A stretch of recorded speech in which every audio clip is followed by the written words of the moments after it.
Hey y'all, this is Candice. Welcome to day one of the 30 Days of Forgiveness Challenge. Now remember, in this challenge what we're doing is taking all of that emotional baggage and things that we've beat ourselves up about over and over and over again, for the past several years, of course, and we're finally going to just purge. We're going to release that and also put it to the side and lay it to rest once and for all so that we can move on to the greatness, that God has for us.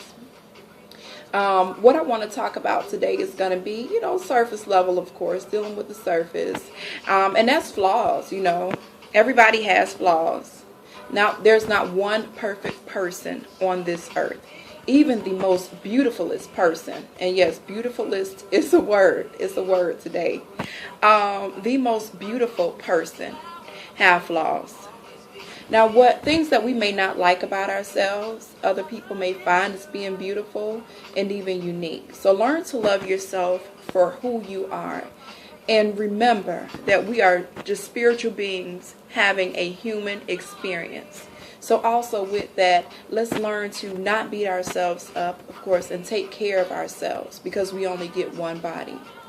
Now, my first memories of self-rejection, I want to say, go back to middle school. Actually, grew up, as a very skinny kid, of course.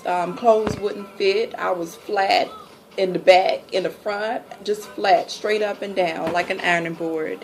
One thing I noticed, in middle school was that a lot of the popular girls, or the girls that the boys liked, had butts, and that was something that I didn't have. So I remember what I would do is stuff my pants with fabric. I'm a sewer, I love crafts, I love being creative, so I would take my fabric and stuff my shorts with the fabric so that it would look like I had a big butt.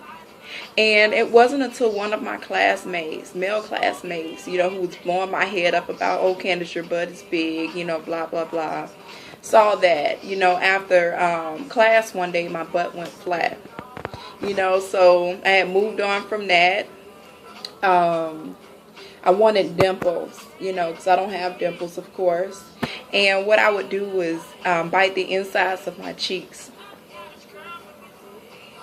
and smile. See my dimples? Of course, I have small eyes, so I would walk around with my eyes stretched. Just to look like my eyes were bigger. Another thing I rejected about myself, of course, was my nose. It always seemed like it was just so huge. But a lot of the things that I hated about myself, once I became an adult, maybe, kind of early to mid-20s, I learned to accept myself because I took the time, to listen to my elders, of course, and understand why I look the way I look, understanding my heritage, and that's what made me, who I was, of course. And I have my dad's nose.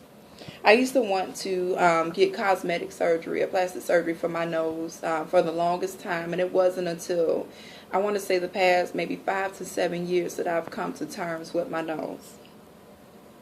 And I just couldn't imagine life without any other nose.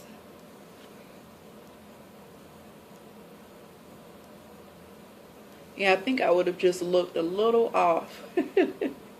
So Candice, today I forgive you for not accepting yourself for who you are. I love you, and I want you to continue to take care of your body and also do what's right by yourself and continue to love yourself. Now, to my viewers, I challenge you on this day. What is one thing, that you can forgive yourself about? I want you to leave me comments, inbox me, but let me know. Let's have an open discussion. What are some things that you can stand to forgive yourself about? What are some things that you think we need to talk about?